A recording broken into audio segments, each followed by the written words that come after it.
बहुत अच्छे राजा हुए हैं त्रिशंकु, और त्रिशंकु के ही हुए हैं राजा हरिश्चंद्र, और राजा हरिश्चंद्र के हुए हैं रोहित, रोहित के हुए हैं हरित, हरित के हुए हैं चंप, चंप के हुए हैं सुदेव, और सुदेव के हुए हैं विजय, विजय के हुए हैं भरुक, भरुक के हुए हैं ब्रक, ब्रक के हुए हैं बाहुक, और बाहुक के हुए हैं राजा सगर। अब हम राजा सगर की कथा आपको सुनाएंगे। भागवत के प्रेमी सज्जनों, वही राजा सगर अपनी दोनों पत्नियों को साथ लेकर अयोध्या के राजा हैं। सगर केसरी और सुमति नाम की दोनों रानियों को लेकर जंगल में चले गए तपस्या करने के लिए, क्योंकि उनके कोई पुत्र नहीं हुआ था। प्यारे भाई बहनों, तपस्या करने बैठे तब तक उन्हें भृंगु ऋषि ने दर्शन दे दिए। भृंगु ऋषि ने कहा, राजा अच्छे हैं, अयोध्या के राजा हैं, अगर ये तपस्या में लग गए तो फिर अयोध्या कैसे संवर पाएगी, राजा जबकि बहुत अच्छे हैं। भृंगु ऋषि ने आकर दर्शन दे दिए। भृंगु ऋषि ने कहा, क्या तपस्या करके पाना चाहते हो राजन? राजा सगर ने कहा, गुरुदेव तपस्या करके हम पुत्र चाहते हैं, हमारे कोई संतान नहीं है। तुम जाओ अयोध्या के राजा बनो, हम तुम्हें वरदान देते हैं, तुम्हारे इतने लाला होंगे, इतने लाला होंगे, इतने लाला होंगे, पंडित भी नाम रखते रखते थक जावेगो। वरदान पाकर राजा सगर लौट आए। माताओं बहनों भाइयों, सुमति रानी से 60,000 पुत्रों की उत्पन्न हुए। एक तुम्बा पैदा हुआ, उससे 60,000 बालक पैदा हुए, और एक रानी से केवल एक बेटा, उसका नाम असमंजस था। और जो 60,000 के हम आपको नाम गिनाने लग गए राजन परीक्षित, तो फिर 2 दिन की कथा नाम गिनाने में ही चली जाएगी। सुनो राजन परीक्षित, अब 60,000 बेटा हैं राजा सगर के, और एक रानी के अकेला एक राजा है असमंजस। वही असमंजस अपने 60,000 भाइयों को रोज 2-4 को पकड़ पकड़ के सरयू नदी में फेंक देता है, क्योंकि वो जानता है, उसको भी जलन है कि ये 60,000 हैं, हम अकेला हूं। 2-4 रोज सरयू नदी में फेंक देता है। बालक कम होने लगे। महाराज सगर ने कहा कि अब इतने बालक कम कैसे होते जा रहे हैं? तो मंत्री ने एक दिन पकड़ लिया असमंजस को। असमंजस से कहा, तुम बहुत गलत कर रहे हो, अपने ही भाइयों को तुम मार मार कर सरयू नदी में फेंक रहे हो। राजा से शिकायत कर दी। राजा ने सगर से कहा, राजा सगर ने कहा, सुनो असमंजस, तुम हमारे राज से अभी निकल जाओ, अगर तुम हमारे राज से निकल कर नहीं गए तो हम तुम्हें फांसी की सजा दिलवाएंगे। माताओं बहनों भाइयों, असमंजस की रानी गर्भधारिणी थी। रानी को छोड़कर असमंजस, श्रीमद् भागवत महापुराण कहता है कि असमंजस ने योग बल से राजा सगर के 60,000 पुत्रों को जीवित करके दिया, और अयोध्या को लौटकर असमंजस चले गए, दोबारा अयोध्या में नहीं आए। जब उनकी पत्नी ने जन्म दिया एक बालक को, उसका नाम पंडित जी ने रख दिया अंशुमान। अंशुमान का जन्म हुआ। राजा सगर ने अपने यहाँ यज्ञ की रचना की, अश्वमेध यज्ञ। भागवत के प्रेमी सज्जनों, उसमें एक अश्व छोड़ा गया। अश्व वही भ्रमण करता जा रहा है। इंद्र ने कहा, अगर ये यज्ञ पूरा हो गया तो हमारा इंद्रासन चला जाएगा। देखना, देवराज इंद्र जरूर देवताओं के राजा हैं, लेकिन देवराज इंद्र चरित्र से बहुत हीन था, इसलिए आज भी उसकी पूजा नहीं होती है, कहीं मंदिर भी कहीं नहीं है उसका। जबकि देवों का राजा है इंद्र, फिर भी उसका कहीं मंदिर नहीं है। कहीं होगा 1-2 होगा, न कहीं नहीं मंदिर, नहीं उसकी पूजा होती है, क्योंकि वह चरित्र से हीन था और जलन मानने वाला था। जलन तो बहुत मानता था, बढ़ते पहुंचते उनको देख नहीं सकता था। भागवत के प्रेमी सज्जनों, इंद्र ने उस अश्व को पकड़कर कपिल देव मुनि के आश्रम में बांध दिया, और इंद्र तो अपनी अमरावती चले गए। और जब अश्व लौट कर नहीं गया तो राजा सगर के 60,000 पुत्रों ने अश्व का पता लगाया। भागवत के प्रेमी सज्जनों, कपिल मुनि के आश्रम में देखा जब पता चला नहीं पृथ्वी परे, तो लगी खोदने पृथ्वी को।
सगर के पुत्रों ने देखा कपिल मुनि के आश्रम में अश्व को बंधा।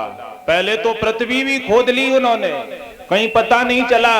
तब कपिल मुनि के आश्रम में देखा तो आग बबूला, जाते जाते महात्मा जी में सीधा पैर मार दिया।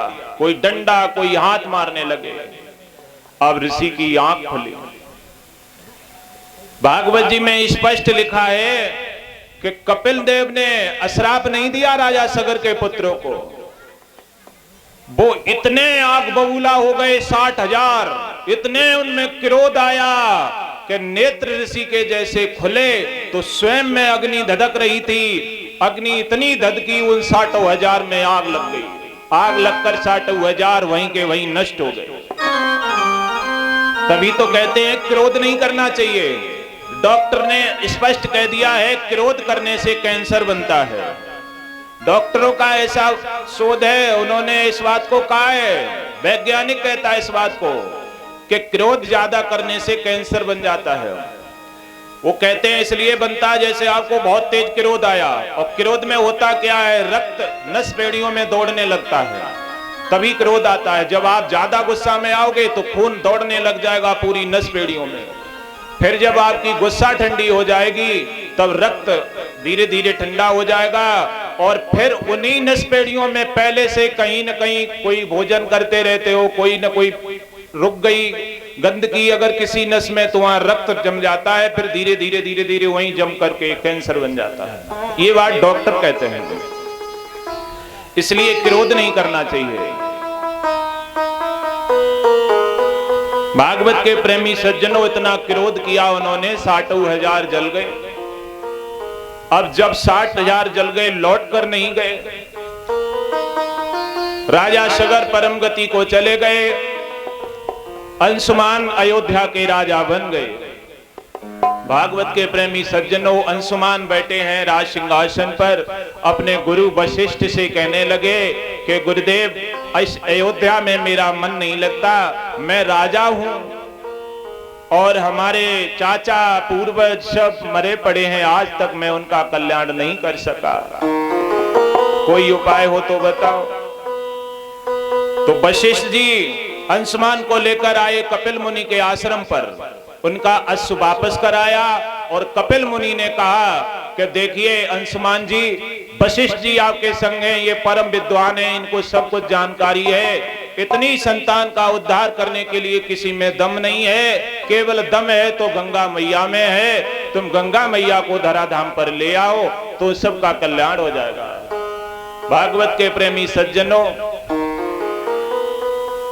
अंशुमान लौट आए, आकर के अयोध्या में गुरुदेव से कहा, गुरुदेव हम तपस्या करेंगे, और चले गए तपस्या करने के लिए। काफी दिन तपस्या करते रहे। तपस्या करते करते करते करते वन में ही उनकी मृत्यु हो गई, नहीं ला पाए गंगा। उनका एक बेटा था, उसका नाम था दिलीप। अब दिलीप भी अयोध्या के राजा बन गए, उनका भी मन अयोध्या में नहीं लगा। अच्छे पुरुषों की यही होती है। आज के पुरुष तो राजा बन जाए तो भैया चाहे कहीं मरता रहे कोई फर्क नहीं पड़ता, चाचा चाहे कहीं चले जाए कोई फर्क नहीं पड़ता, पिता कहीं डोले कोई फर्क नहीं पड़ता। दिलीप को क्या मजा था? दिलीप केवल आदर्शवादी राजा थे, योग्य थे, पढ़े लिखे थे। उनको मालूम था कि जनता कहेगी स्वयं राजा बने बैठे हो, आज तक अपने पूर्वजों का कल्याण नहीं कर पाए। दिलीप इसलिए राज को छोड़ करके अयोध्या जैसी राजधानी में ठोकर मार करके जंगल में तपस्या करने गए। प्यारे भाई बहनों, उन्होंने भी वर्षों तपस्या की और जंगल में वो भी मर गए, नहीं ला पाए। उनके बेटा हुए भागीरथ। अब राजा भागीरथ अयोध्या के राजा बन गए। प्यारे भाई बहनों, वो और अच्छे राजा थे, गुरु के आज्ञाकारी थे। गुरुदेव ने उनसे कहा कि बेटा भागीरथ, तुम चले जाओ तपस्या करने, हमें पूरा भरोसा लग रहा है तुम गंगा को ले आओगे, हम तुम्हें आशीर्वाद, पूर्ण आशीर्वाद दे रहे हैं। भाई राजा भागीरथ चले जाते हैं जंगल में, और माताओं बहनों भाइयों, उन्होंने सुंदर स्वच्छ वट देखा और वहीं बैठ गए तपस्या करने के लिए। अरे सोचे समझे मन में भागीरथ, अरे सोचे समझे कि मन में भागीरथ, वन को चले गए।